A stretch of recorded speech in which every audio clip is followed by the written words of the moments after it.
I don't know. I'm not buying that game. Hell no. How good graphics killed video games. You're watching this video most likely from a phone, possibly a computer or a TV, and if you're really freakish, maybe even a smartwatch. Hey man, you okay?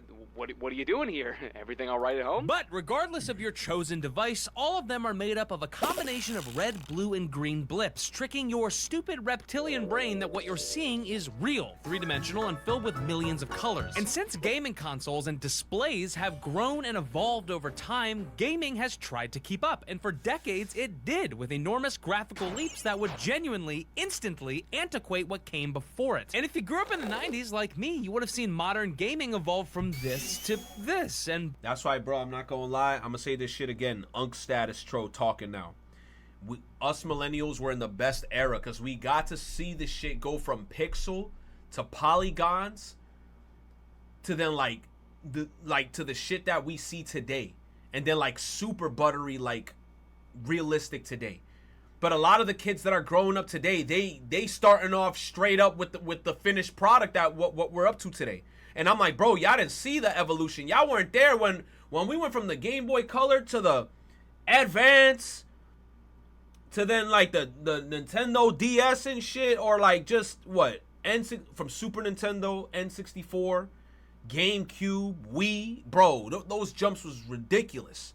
Millennials ruined life. What are you talking about? before my childhood, you'd have moved from arcades to in-home gaming to crazy visuals in your pocket. But if you're growing up now or just getting into gaming in the last 10 or so years, you would have seen modern games go from this to this. But somehow Exactly. This to this, the same shit. prices to make and play these things have gone from this to this. What? We are no longer living in a time of meaningful graphical evolution, and half the time we seem to be going straight fucking backwards with a monstrously higher development cost too. But why, when we look back at two different titles, really from any era, one striving for realism and the other a defined art style, we reliably get the same conclusion? One will soon be replaced by a slightly different looking, equally as expensive to produce product, but style is forever.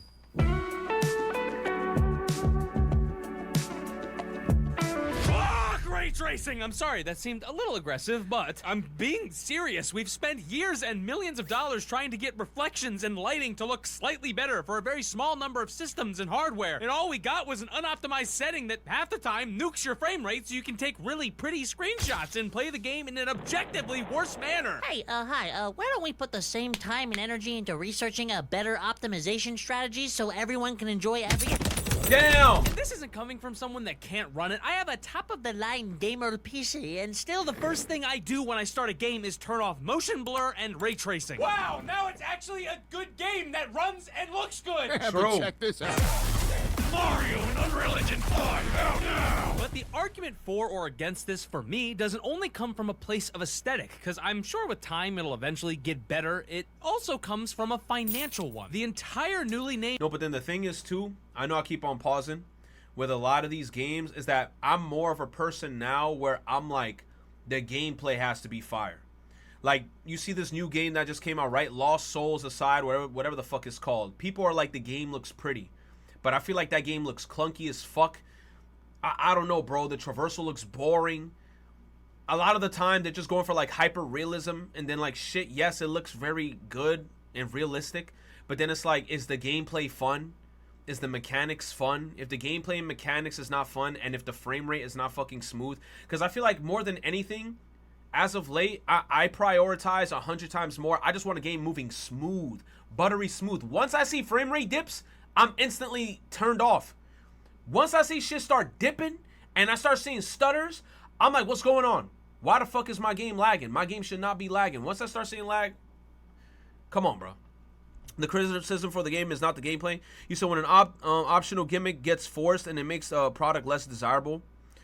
Call of Duty is, that's why Call of Duty is ass now, because I feel like Call of Duty back in the day was just about like, bro, let's just fucking play some games. But now they're just like, yo, let's make the loadouts more high def. Every character look more realistic. I'm like, for what? I just want to be a military man and shoot guns. I don't want to be looking like Nicki Minaj with my BBL ass in the battlefield sliding on my shit. You said that's why I stopped playing P5X. That game runs like shit. You say you're a Pokemon fan. You should be used to frame rate dips. You're right. I know Legends of Zelda is gonna have frame rate dips. Fuck Legends of Zelda. Fuck Nintendo. I played 10 minutes of P5X and I didn't like it. People been saying play Lost Souls aside for the gameplay alone, the story, voice acting, and everything else is ass. Bro, I'm not buying that game. Double A and higher game. You know what I am buying though? Silk Song. And I hope Silk Song breaks records. On my mom, I'm buying Silk Song day one. Industry are frantically trying to make their games look as ridiculously next-gen as possible. Wait. You said Silk Song is $20? That has to be cap. I'm not gonna lie, I was ready to drop $60 for Silk Song. You said Silk Song is 20? There's no way that game is $20. How long is... Nah, hold on. How long is Silk Song then? There's no way that game is $20. He said I'm Barack Obese.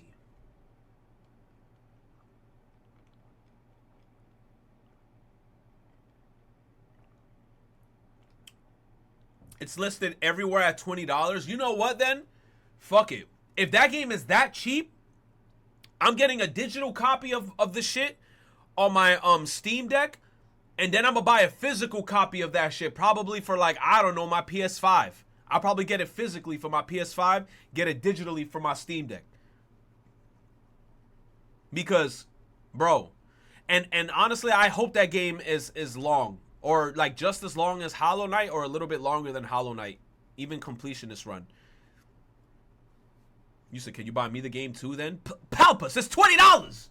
Flash dipshits, the next gen doesn't fucking exist anymore.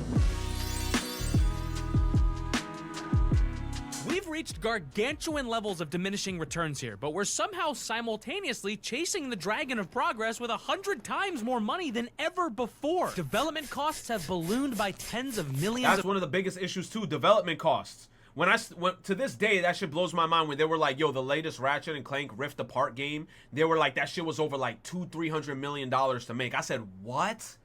That's ridiculous. Dollars, which means the prices of games have ballooned with it.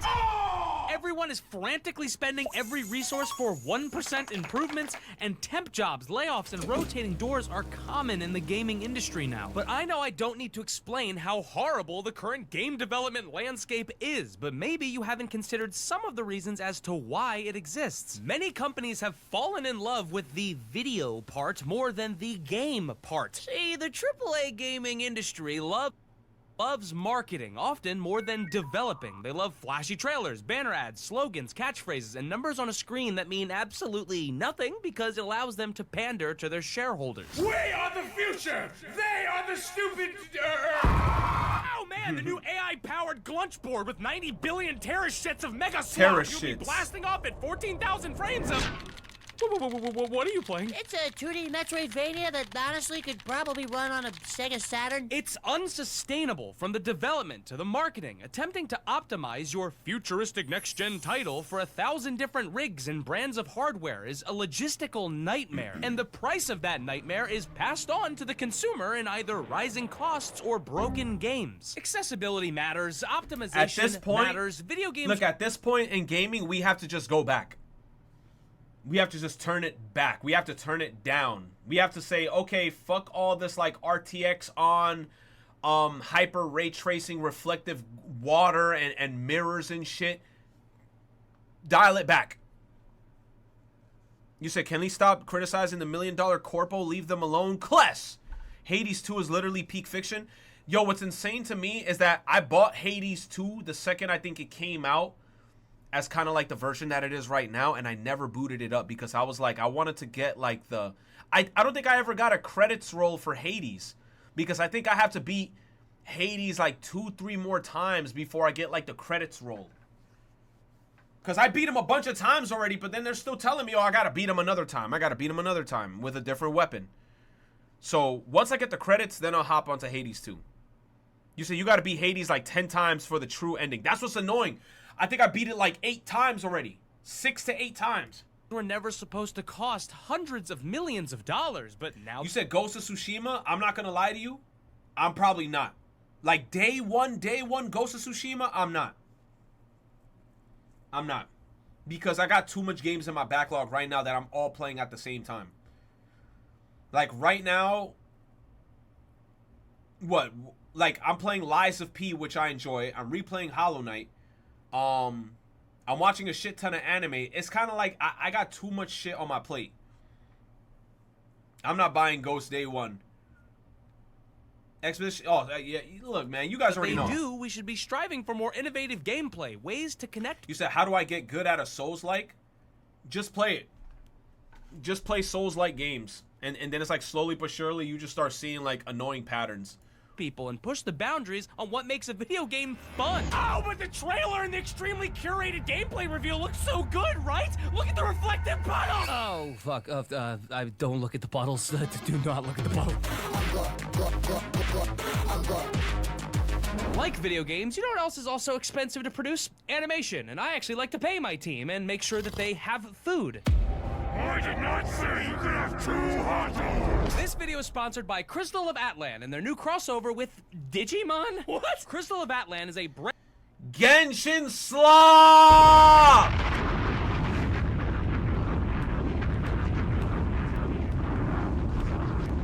Genshin Slop! I don't care if there's Digimon in it. I got Goddess of Victory Nikke with me. Also, shout out to Goddess of Victory. Bro, I put all my buttons on my bag. Look. Look.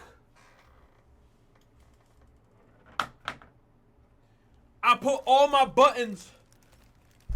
Look at my cute ass bag.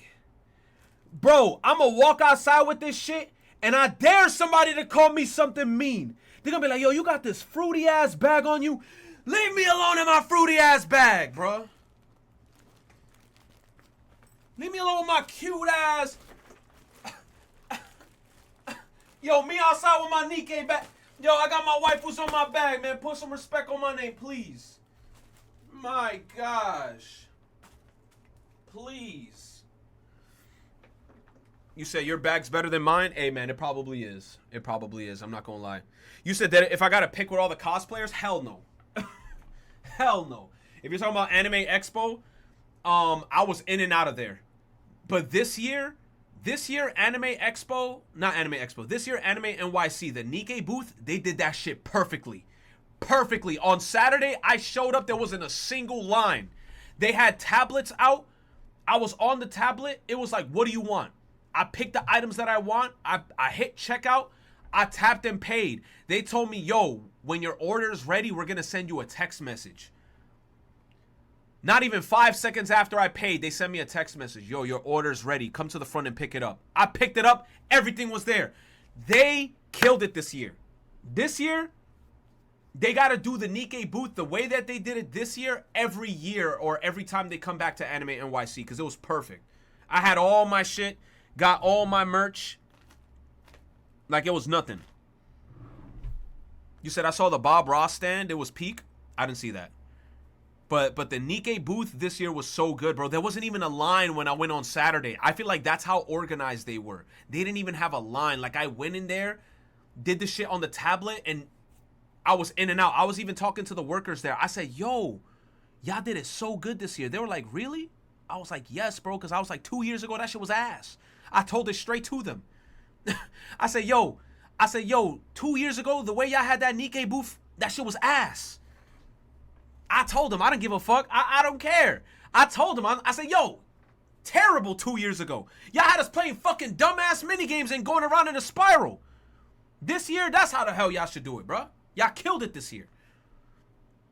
You said, I heard Jazz got removed from the venue in Texas. What y'all talking about? You said, I know you remember how shit the Nikke line was that 1 year. Bro, that shit was ass. That shit was ass. But this year, they did it so good. My sisters were at the what's his name? They had a table there. They made some pretty good profits doing shit there. I'm pissed because my sister could have made way more money, but her dumbass took forever to listen to me and my sister. Cause what's his name?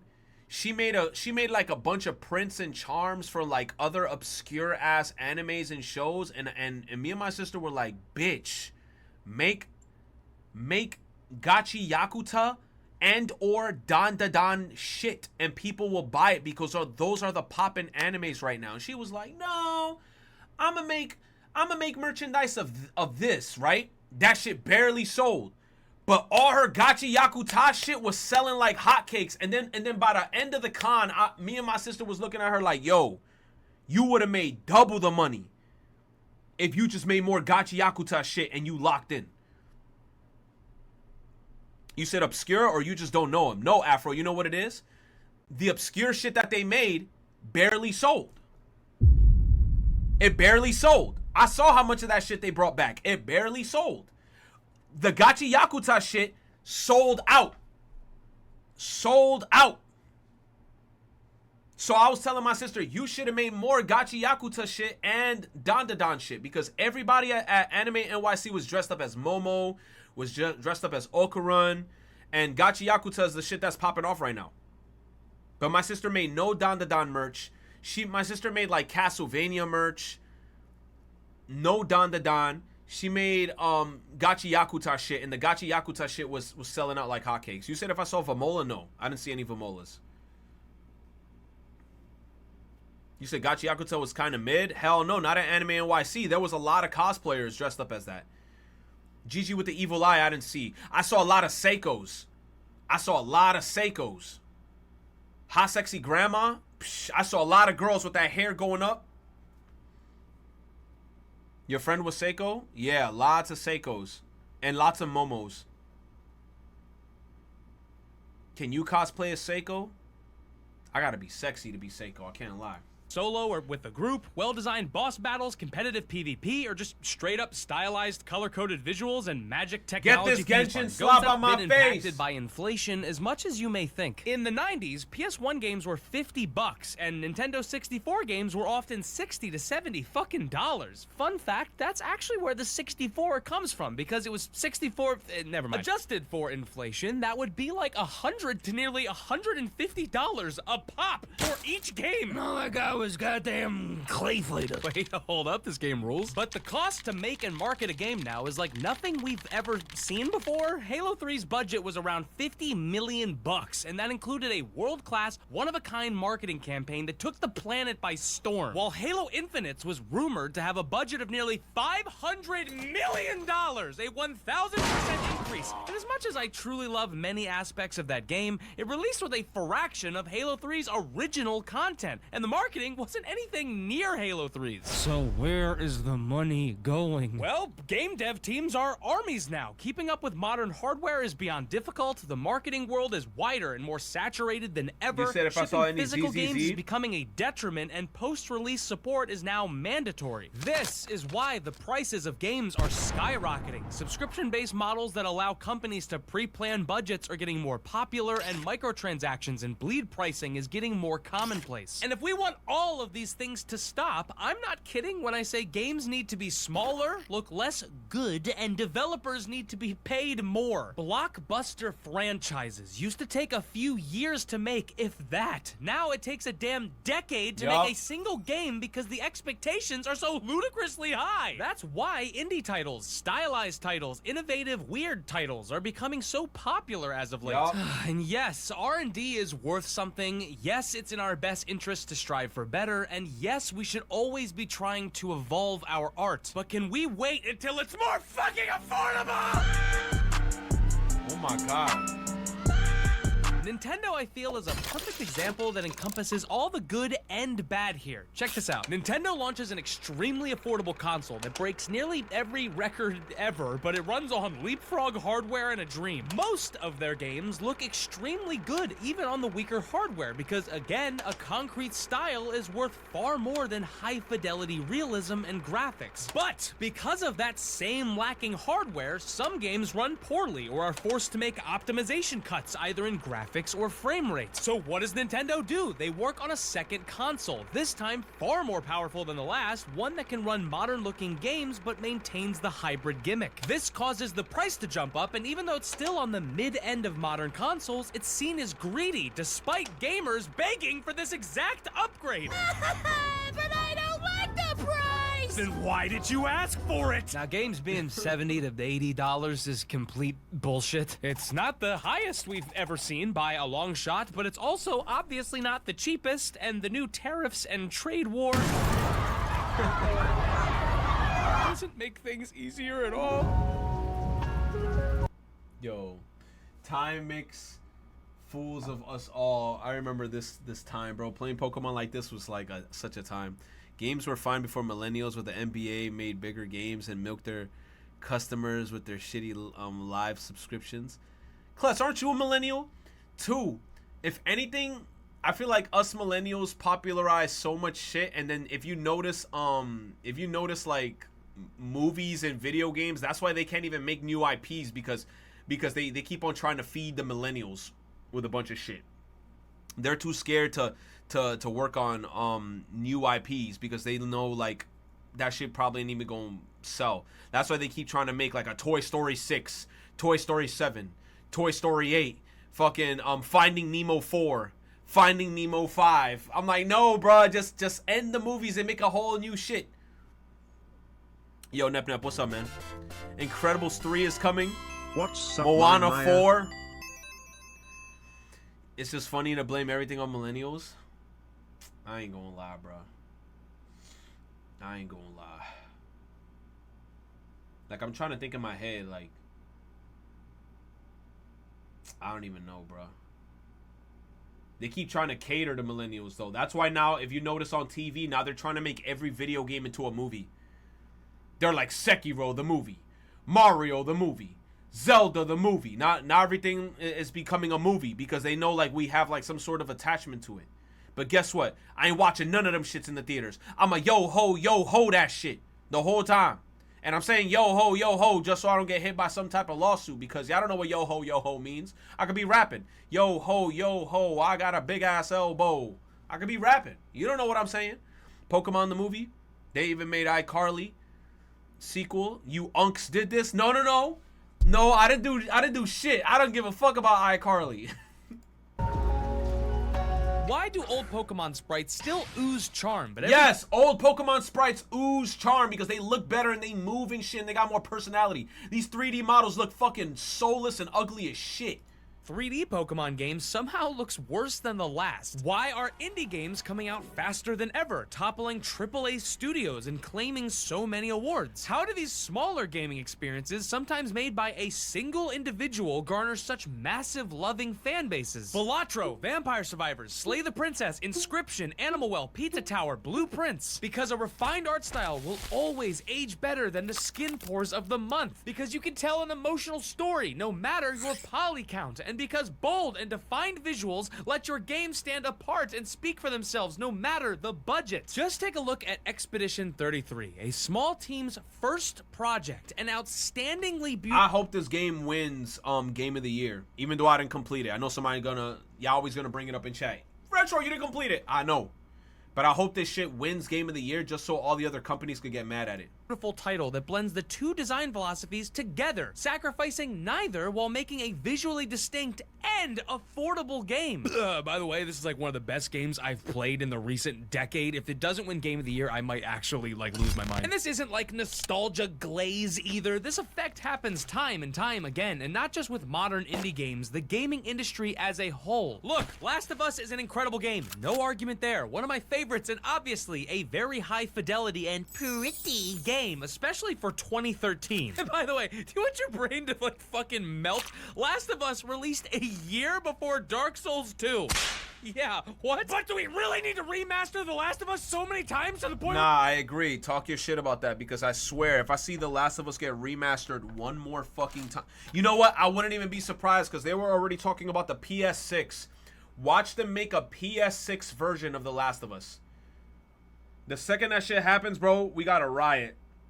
We gotta find Naughty Dog HQ. You can't tell the fucking difference! What the fuck's the point of this? What the hell does this mean? You all are spending millions on something I can't fucking say! Now, none of these arguments mean bunk shit if I can't point you towards a modern game that encompasses all of the attributes I'm seeking in a title. Affordable for the consumer, low development costs, balanced and sustainable work environment, gameplay first framework, kinda indie but kinda not indie, no long bloated playtime, stylized graphics that will age beautifully, heart, soul, and dare I say it, Fun?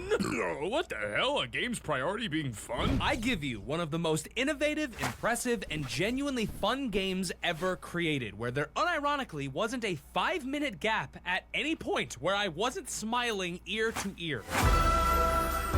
Split I fiction? could sum up this title in one Damn. word, it would be hybrexneotheristic, which I made the fuck up because there's no actual fucking word in the English language that can describe how good this game is. From the very first second to the last, this game assaults your senses with a bombardment of creative ideas, only to throw them away 5 minutes later so they can fit in another dozen crazy mechanics into the same section of the same level. It's downright baffling how many fun and interesting gameplay ideas are packed into this 12-hour game and how often they build yo, off I'm not of gonna them lie, this multiple game, times. bro, this is the game where that guy that said fuck the Oscars, I think he and his development team made this game.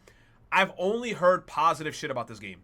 Never have I heard like, oh, Split Fiction was ass. No, nobody's ever said that shit. Everybody's been like, this game is amazing. Only a Split Fiction insanely fun, but it's optimized beautifully, runs like butter, and looks so damn good. I've never seen a studio flex how comfortable and confident they are like this. It seems like every art asset, set piece, landscape, color, style, and effect was lovingly crafted with zero internal friction. Everything is on full display here with unabashed passion and heart. This game is a 10, but it's Damn. not just a 10. It's a 10 that also has a buddy pass, so your co-op partner doesn't even need to pick the already affordable game up to play the entire experience. It's a 10 that pursued a timeless, cost-effective, beautiful art style. It's a 10 that prioritized the player over the profits. It's a 10 that proved you can still develop a Game of the Year contender without spending hundreds of millions of dollars. But maybe, most importantly, it's a 10 that I know I can replay in 20 years and it will still be as good as I remember it. Nice. Nice video. Give me a sec, chat.